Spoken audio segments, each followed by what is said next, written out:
Shoulder arthroscopy বিভিন্ন কারণে প্রয়োজন হয়ে পড়ে।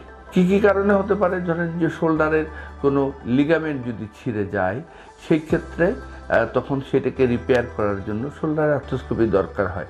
তারপরে হচ্ছে যে আপনারা কমন যেটা জানেন যে বিভিন্ন ধরনের আঘাতজনিত কারণে, তারপরে হচ্ছে খেলাধুলায় যে আঘাত হয় সেই কারণে, তবে অনেক সময় আঘাত না, দেখা গেল যে এমনিতেই একজন এসে বলল যে স্যার আমার তো হঠাৎ করে ব্যাডমিন্টন খেলতে গেছিলাম, তো জয়েন্টটা ছুটে গেল, শোল্ডার ডিসলোকেশন হলো। তো এইসব ক্ষেত্রেও কিন্তু চিকিৎসার জন্য আমরা এই শোল্ডার আর্থ্রোস্কোপিকে ব্যবহার করে থাকি।